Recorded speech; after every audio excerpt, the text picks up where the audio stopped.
Behind Woods presents Mansinikare Jairam Fans Meet powered by Regal Jewellers, Kerala's biggest wholesale and manufacturing jewellers. നടക്കാൻ പറ്റില്ല. 23 വർഷമായി വീണിട്ട്. എപ്പോഴാണ് ചെയ്യേണ്ടതെന്ന് പറഞ്ഞിട്ടുണ്ടോ? സാമ്പത്തികമില്ലാത്ത കാരണം നിർത്തിയെടുക്കണം. അപ്പോൾ വേണം ചെയ്യാം. ഈ വർഷം ഒരു പകുതിക്കുള്ളിൽ ചെയ്യുന്ന പോലെ നമുക്ക് ഉറപ്പായിട്ടും. തീർച്ചയായിട്ടും വളരെ സന്തോഷം. ഏട്ടൻ്റെ മക്കളാണ് നോക്കുന്നത്. കാണണം, ഫോട്ടോ എടുക്കണം എന്ന് പറയുമ്പോൾ ഈ അവസ്ഥയിൽ ഒന്നും നമുക്ക് ചെയ്യാൻ പറ്റില്ല. ഞാനൊരു നിസ്സഹായ അവസ്ഥയായിരിക്കും പലപ്പോഴും. 2025 നടന്നു വന്ന് ഇതേപോലത്തെ ഒരു ഫംഗ്ഷനിൽ പങ്കെടുക്കാൻ ദൈവം സാധിക്കും.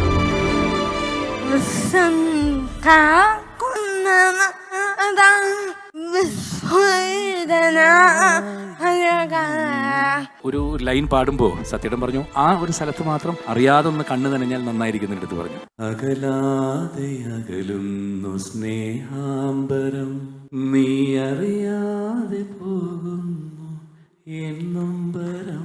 നോക്കുമ്പോ തിലഞ്ഞേട്ട അവിടെ ഇങ്ങനെ നോക്കൂ. ലളിത ചേച്ചി ഇങ്ങനെ കരയും. ലാലേട്ടൻ, തോള് ചെരിഞ്ഞുള്ളൊരു നടത്തമില്ലേ? സുരേഷ് ഗോപി,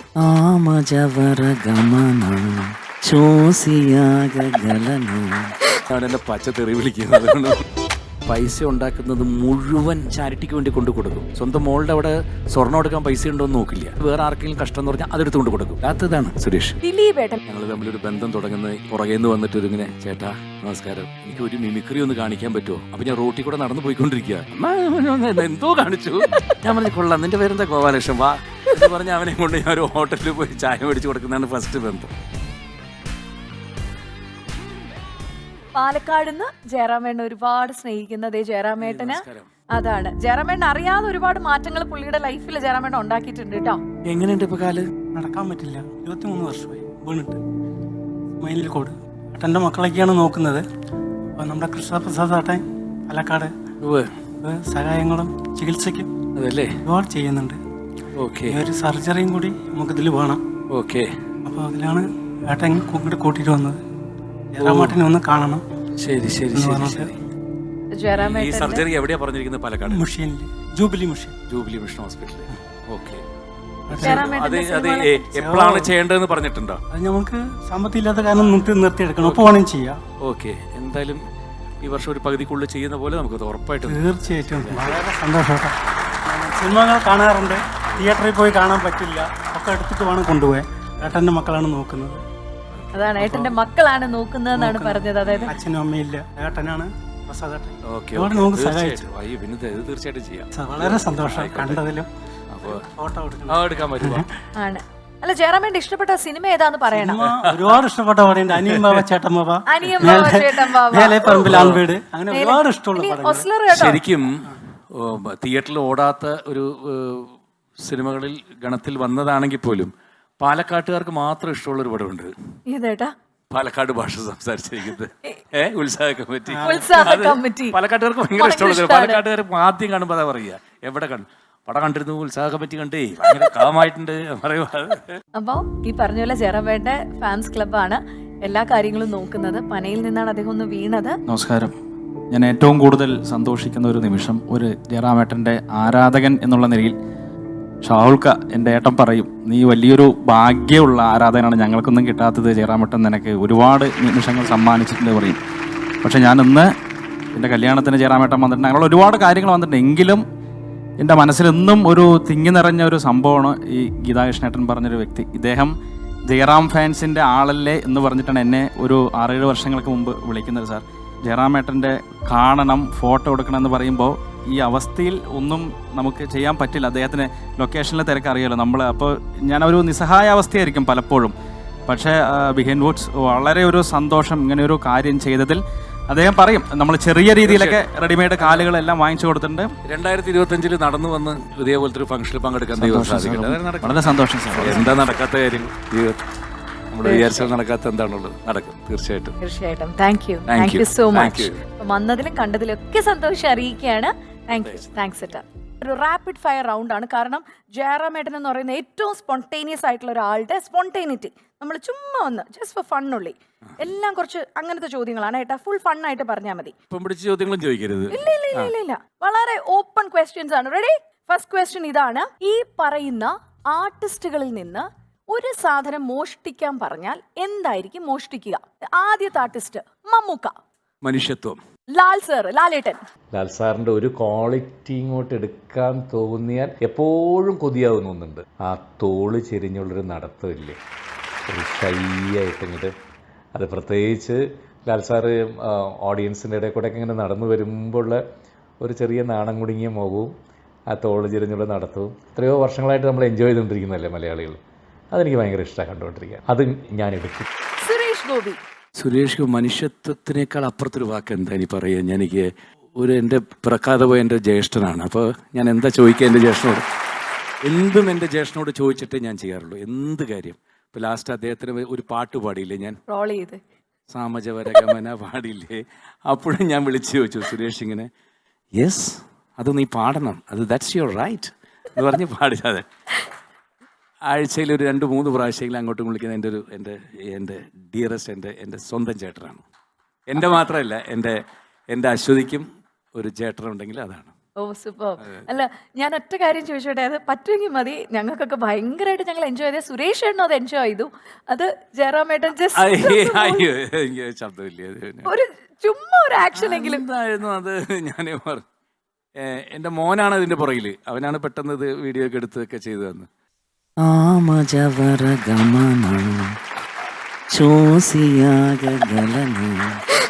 മനസ്സു നീത് മനസ്സുക്കുന്ന അടുപ്പുച്ചപ്പത്തകുന്ന.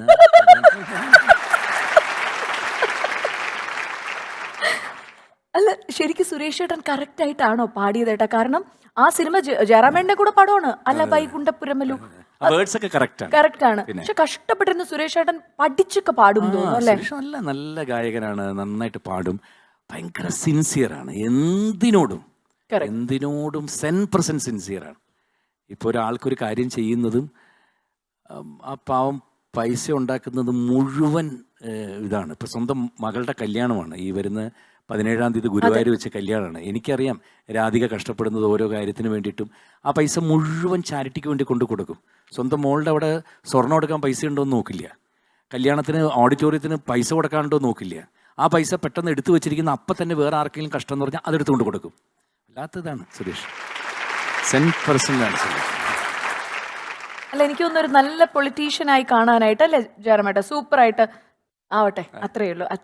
അല്ല, സുരേഷ് ഏട്ടനായിട്ട് പറയുമ്പോൾ ഒരുപാട് ഈ സമ്മർ ഇൻ ബത്ലഹേം പോലുള്ള സിനിമകൾ വർക്ക് ചെയ്തു. മറക്കാനാവാത്ത എന്തെങ്കിലും സുരേഷ് ഏട്ടൻ്റെ ഒരു കഥ വല്ലതും ഉണ്ടോ കേട്ടോ? ഇതുമായിട്ട് ലിങ്ക് ചെയ്ത് ചോദിക്കുകയാണ്. സമ്മർ ഇൻ ബത്ലഹേമിൻ്റെ സമയത്ത് സുരേഷ് ഒരു ക്യാമറ മേടിച്ചു. അത് ആ ക്യാമറയുടെ നമ്പർ ഞാൻ മറന്നുപോയി, എന്തോ X5 സംതിങ് ഒരു ക്യാമറ. അതിൽ ഈ അൾട്രാ വയലറ്റ് എന്തോ ഒരു സാധനം തിരിച്ച് പോയി എടുക്കുന്ന അവിടെ പോയിട്ട് ഈ അൾട്രാ വയലറ്റ് പോയി അവിടെ പോയി പറഞ്ഞ് വന്ന് തിരിച്ച് ക്യാമറ റീഡ് ചെയ്താൽ മാത്രമേ ഇത് ഫോക്കസ് ആവുള്ളൂ. അപ്പോൾ കാട്ടിൽ പോയി എനിക്ക് വൈൽഡ് ലൈഫ് ഭയങ്കര ഇഷ്ടമുള്ള ആളാണ്. എപ്പോൾ ഞാൻ ഊട്ടിയിൽ ഷൂട്ടിങ്ങിന് പോയാലും എവിടെ പോയാലും വൈൽഡ് ലൈഫ് ഒരു ട്രാവൽ ഉണ്ടാവും. അപ്പോൾ ഊട്ടിയിൽ ഞാൻ സുരേഷിനെ വിളിച്ചുകൊണ്ട് പോയി. അപ്പോൾ സുരേഷിനെ വിളിച്ചുകൊണ്ട് പോയപ്പോൾ തൊട്ട് മുമ്പിൽ ആനയെ കാണുമ്പോൾ എടുക്ക് സുരേഷ് വാ പറ്റിയത് കഴിയുമ്പോൾ അൾട്രാ വയലറ്റ് പോയിട്ട് അൾട്രാ വയലറ്റ് പെർമിഷൻ എടുക്കണം. ആ പെർമിഷന് വേണ്ടിയിട്ടാണ്, എടാ വെയിറ്റ് ചെയ്യേ ഒരു second, that ultraviolet will come and അത് പറയണം ക്യാമറയോട്. അപ്പോഴത്തേക്ക് സാധനം പോയി. അങ്ങനെ എല്ലാം കഴിഞ്ഞ് അവസാനം മുഴുവൻ വന്നിട്ട് സിബി, മഞ്ജു വാര്യർ എല്ലാവരും ലൊക്കേഷൻ ഉണ്ടല്ലോ, എല്ലാം കണ്ടോ എന്തൊക്കെ കണ്ടു എന്ന് വെച്ചിട്ട് ഞാൻ ഫോട്ടോ കാണിച്ചു കൊടുത്തു. ഒരു ആനയുടെ വാല്, ഒരു കാട്ടുപോത്തിൻ്റെ വേറൊരു ഭാഗം, അതൊക്കെ ഞാൻ പറഞ്ഞു മറ്റേ അൾട്രാ വയലറ്റ് അല്ല കേട്ടോ, ഇൻഫ്രാറെഡ്, അതിൻ്റെ പേര് ഇപ്പോഴേ ഓർത്തത്. ആ ഇൻഫ്രാറെഡ് പോയിട്ട് തിരിച്ചു വരണം എന്ന് പറഞ്ഞു. ഫോട്ടോ ഒന്നും കിട്ടിയില്ല അല്ലേ ഏട്ടാ? മൃഗങ്ങളൊന്നും കിട്ടിയില്ല. ഇപ്പോഴും ഞാൻ ഇൻഫ്രാറെഡ് എന്ന് പറഞ്ഞാൽ അവൻ എന്നെ പച്ച തെറി വിളിക്കുന്നത്. ഓക്കെ, ഇനി ദിലീപ് ഏട്ടന്റെ കയ്യിൽ നിന്ന് ഈ പറഞ്ഞ പോലെ എന്തെങ്കിലും മോഷ്ടിക്കാൻ തോന്നുകയാണെങ്കിൽ, എനി മെറ്റീരിയൽ, എനിത്തിങ്. ഞങ്ങൾ തമ്മിലൊരു ബന്ധം തുടങ്ങുന്നത് ഈ എറണാകുളം നോർത്ത് ടൗൺ ഹാളിൻ്റെ മുമ്പിൽ നിന്നാണ്. വർഷങ്ങൾക്ക് മുമ്പ് ഞാൻ കലാഭവനിലുള്ള സമയത്ത് ഞങ്ങളൊരു ബോംബെ പ്രോഗ്രാമിന് പോകുന്നതിന് മുമ്പ് പുറകെ നിന്ന് വന്നിട്ടൊരിങ്ങനെ, ചേട്ടാ നമസ്കാരം, എൻ്റെ പേര് ഗോപാലകൃഷ്ണൻ എന്നാണ്. എന്ത് ചെയ്യുന്നു? ഞാൻ മഹാരാജ് കോളേജിൽ പ്രീ ഡിഗ്രിക്ക് പഠിക്കുകയാണ്. ഓ സന്തോഷം, എനിക്കൊരു മിമിക്രി ഒന്ന് കാണിക്കാൻ പറ്റുമോ? അപ്പോൾ ഞാൻ റോട്ടിൽ കൂടെ നടന്നു പോയിക്കൊണ്ടിരിക്കുക. ഇപ്പോഴാണോ കാണിക്കണത്? അല്ല എന്നാലും ഒന്ന് കാണിച്ചോട്ടെ. ശരി കാണിക്കാം. ആരെയാണ് കാണിക്കുക? ഞാൻ ലാലു വിലസിനെ പോലെ ഒന്നും കാണിക്കട്ടെ. കാണിക്കും. എന്നാൽ എന്തോ കാണിച്ചു. ഞാൻ പറഞ്ഞു കൊള്ളാം, നിൻ്റെ പേരെന്താ? ഗോപാലകൃഷ്ണൻ, വാ എന്ന് പറഞ്ഞ് അവനെ കൊണ്ട് ഞാൻ ഒരു ഹോട്ടലിൽ പോയി ചായ മേടിച്ച് കൊടുക്കുന്നതാണ് ഫസ്റ്റ് ബന്ധം. ഇന്നും ആ ഒരു സഹോദര ബന്ധം തന്നെയാണ്. എൻ്റെ ഒരു സ്വന്തം അനിയനെ പോലെയാണ്. അതിന് ഇന്ന് എന്താണ് ഞാൻ അടിച്ചു മാറ്റാൻ അവൻ്റെ ഹാർഡ് വർക്ക് അത് അടിച്ചു മാറ്റണം. രാവും പകലും ഇരുന്ന് സ്ക്രിപ്റ്റിലും മറ്റേതിലും അതിലും ഇതിലും എങ്ങനെ ഒരു സിനിമയ്ക്ക് വേണ്ടിയിട്ട് അഹോരാത്രം കഷ്ടപ്പെടും കേട്ടോ. ഭയങ്കരമാണ് ആ ഹാർഡ് വർക്ക് തന്നെയാണ്. സൂപ്പർ. ഇനി ഡയാനേനെയാണ് ഞാൻ ഒന്ന് വിളിക്കാൻ പോകുന്നത്. ജയറാമേട്ടന്റെ ഭയങ്കര കടുത്ത ആരാധികയാണ്. കട്ടപ്പനയിൽ നിന്നാണ് വരുന്നത് ഡയാന. ഞാൻ ഡയാനയുടെ വീട്ടിലൊക്കെ പോയിട്ടുണ്ട്. ആ ഡയാനയുടെ ബുക്ക് പ്രകാശനം ചെയ്ത് കൊടുത്ത് ഞാനാണ്. അടിപൊളിയായിട്ട് പാട്ട് പാടും. ബുക്ക് ഡയാനയുടെ ബുക്കാണ്. അതിനകത്ത് എൻ്റെ ഫുള്ളുണ്ട്, അപരം തൊട്ടുള്ള എല്ലാം ഉണ്ട്. അപരൻ മുതൽ അച്ചായൻസ് വരെ. അതെ, പത്മശ്രീ ജയറാമും സിനിമകളും ഡയാനയും. എന്റെ സ്വന്തം ജയറാമേട്ടന് വേണ്ടിയാണ് ബുക്ക് എഴുതിയത്. 2007 ഏറ്റവും ഇഷ്ടപ്പെട്ട പടം ഏതാ ജയറാമേട്ടന്റെ സിനിമ? കൊച്ചു കൊച്ചു സന്തോഷം. കൊച്ചു കൊച്ചു സന്തോഷങ്ങൾ. ഇനി ഒരു സെക്കൻഡ് പാർട്ട്, അത് രണ്ടാം ഭാഗം കാണണം എന്ന് ആഗ്രഹിക്കുന്ന സിനിമ ഏതായിരിക്കും? മേലെപ്പറമ്പിൽ ആൺവീട്. അസാധ്യമായിട്ട് പാട്ട് കൂടെ പാടും ജയറാമേട്ടൻ അറിയാം. എന്നാലും നമ്മുടെ ബിഹൈൻഡ് വുഡ്സിന് വേണ്ടി 2 വരി പാട്ട് പാടുവാ. തിലകൻ സാർ അഭിനയിച്ചോ? വീണ്ടും ചില വീട്ടുകാര്യങ്ങള്. വിശ്വം കാക്കുന്ന നാഥയാണോ? ഓക്കെ.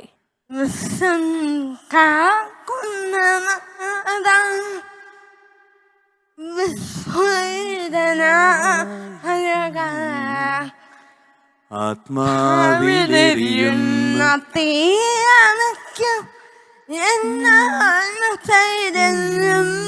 നിറയ്ക്കും ആത്മസൈര്യം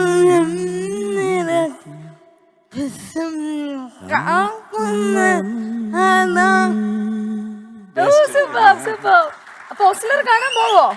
ജയറാമേട്ടൻ ഒസ്ലർ വരാനിരിക്കുകയാണ് ഇനി. എന്തൊരു സിറ്റുവേഷൻ ആണെന്നറിയോ ഈ പാട്ടെ. ശരിക്കും വിളിക്കാത്ത കല്യാണത്തിന്, എൻ്റെ സിസ്റ്റർ കല്യാണമാണ്. അപ്പോൾ ഭിക്ഷക്കാരൊക്കെ വരില്ലേ കല്യാണത്തിന്, അതാരും ക്ഷണിച്ചിട്ടല്ലോ എന്ന് പറഞ്ഞിട്ടാണ് ഞാൻ പോകുന്നത്.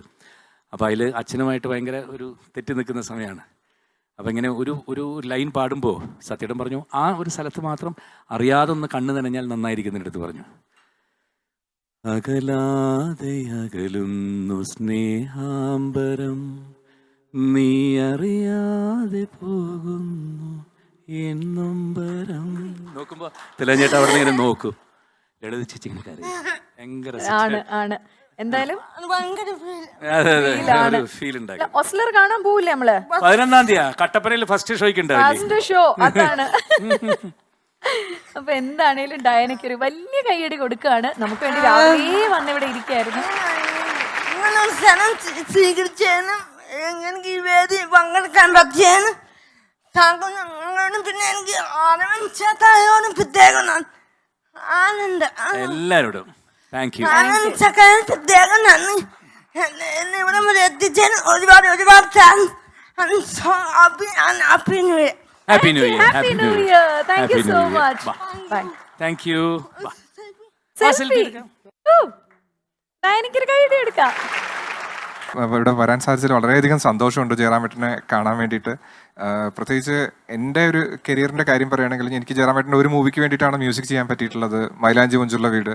അത് എൻ്റെ കരിയറിലെയും ഏറ്റവും കൂടുതൽ ആൾക്കാർ ശ്രദ്ധിച്ചിട്ടുള്ള പാട്ടുകളിൽ ഒരെണ്ണമാണ്. അതുപോലെ എനിക്ക് തോന്നുന്നു അറൗണ്ട് ഒരു 20 മില്യൺ വ്യൂസ് ഉള്ള ഒരു പാട്ട് പുത്തനെല്ലിഞ്ഞിക്ക് വിരിഞ്ഞ ആ പാട്ടും ആ ചിത്രത്തിലാണുള്ളത്. അതുപോലെ തന്നെ എനിക്ക് വളരെ സന്തോഷം തോന്നിയിട്ടുള്ള കാര്യം, ഈ അടുത്ത് മഴവിൽ മനോരമയുടെ അവാർഡ് ഒക്കെ എനിക്ക് വനിതയുടെ ആണോ ഒരു അവാർഡ് ഉണ്ടായിരുന്ന സമയത്ത് മിയയുടെ കൂടെ ജയറാമേട്ടൻ അത് വീണ്ടും പെർഫോം ചെയ്യുന്നതിൻ്റെ വീഡിയോ ക്ലിപ്സും കൂടെ ഒക്കെ ആൾക്കാർ അയച്ചു തരുമ്പോൾ എനിക്ക് വലിയ സന്തോഷമായിരുന്നു പറഞ്ഞതാണ്. എന്തായാലും വളരെയധികം സന്തോഷം.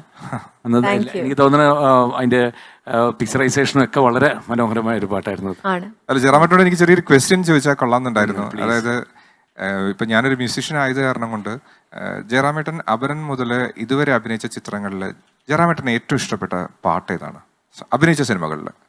എനിക്ക് കിട്ടിയ ഏറ്റവും വലിയ ഭാഗ്യങ്ങളിലൊന്നും ഞാൻ എപ്പോഴും തിരിഞ്ഞു നോക്കുമ്പോൾ പറയുന്നത് നല്ല ഡയറക്ടേഴ്സും നല്ല ഈ പ്രൊഡ്യൂസേഴ്സും, അല്ലെങ്കിൽ ഏറ്റവും മലയാള സിനിമയിലുണ്ട് അതിനേക്കാൾ ഉപരി ഇപ്പോൾ എന്താ പറയുക, ഒരാളുടെ ഭാഗ്യം ഒന്ന് ആലോചിച്ച് നോക്കൂ. ഞാൻ ദാസേട്ടൻ്റെ കൂടെ ബിമിക്രിക്ക് പോയപ്പോൾ ബോംബെ ഷൺമുഖാനന്ദ ഓഡിറ്റോറിയത്തിൽ ദാസേട്ടൻ പാട്ട് പാടുമ്പോൾ ഞാനിങ്ങനെ സൈഡിൽ, ഞാൻ മിമിക്രിക്ക് വേണ്ടി പോയതാണ്, ഇൻ്റർവെല്ലാണ് എൻ്റെ മിമിക്രി. ഞാൻ ഈ പറയുന്നത് 1980-81 അപ്പോൾ ദൂരെ ഞാൻ നോക്കി ഇങ്ങനെ ആഗ്രഹിച്ചിട്ടുണ്ട്, ഈ ഗന്ധർവ ശബ്ദം ഇതിൽ പാടി അഭിനയിക്കാൻ എന്തൊരു ഭാഗ്യം വേണമല്ലേ ജീവിതത്തിൽ, നമുക്കൊക്കെ ഇത് കിട്ടുമോ ഗുരുവായൂരപ്പ, അങ്ങനെ പ്രാർത്ഥിച്ചിട്ടുണ്ട്. ആ ശബ്ദത്തിൽ 100 കണക്കിന് പാട്ട് എനിക്ക് പാടി അഭിനയിക്കാനുള്ള ഭാഗ്യം ഉണ്ടാക്കി തന്നില്ലേ. അതേപോലെ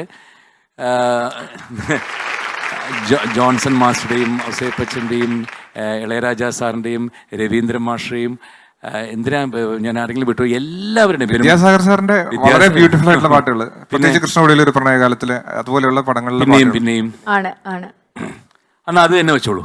എനിക്ക് വീണ്ടും വീണ്ടും മൂളാൻ ഇഷ്ടമുള്ളൊരു പാട്ടാണ്. പിന്നെയും പിന്നെ ഒന്ന് 2 വരി പാടൂ. തീർച്ചയായിട്ടും. പിന്നെയും പിന്നെയും ആരോക്കിനാവിന്റെ പടികടന്നെത്തുന്ന പദനിസ്വനം, പിന്നെയും പിന്നെയും ആരോക്കിനാവിന്റെ പടികടന്നെത്തുന്ന പദനിസ്വനം, പിന്നെയും പിന്നെയും ആരോ നിലാവത്ത് പൊൻവേണുവൂതുന്ന മൃദുമന്ത്രണം, പിന്നെയും പിന്നെയും ആരോ ആരോ ആരോ. Thank you. ഇനി ഒരു കുഞ്ഞു മകള് കൈ കൊണ്ട് ഒരു നെറ്റിപ്പട്ടം ജയറാമേട്ടന് വേണ്ടി ഇവിടെ ചെയ്ത് കൊണ്ടുവരികയാണ് ഗിഫ്റ്റായിട്ട്. മോളെ കൂടി ഞാൻ വേദിയിലേക്ക് ഒന്ന് വിളിക്കുകയാണ്. യെസ് ജയറാമേട്ട, അതൊന്ന് ഏറ്റുവാങ്ങാനായിട്ട്. ജയറാമേട്ടന് വേണ്ടി ഒരു ഗിഫ്റ്റ് ആണ് നൽകുന്നത്. കൈകൊണ്ട് ചെയ്തതാണ്, ഒരു നെറ്റിപ്പട്ടമാണ്. താങ്ക് യു സോ മച്ച് മോളെ. ഇഷ്ടായി, അടിപൊളി. Thank you. മോൾക്കൊരു വലിയ കൈയടി നൽകുന്നു. Thank you so much. Behind Woods presents Mansinikare Jairam Fans Meet, powered by Regal Jewelers, Kerala's biggest wholesale and manufacturing jewelers.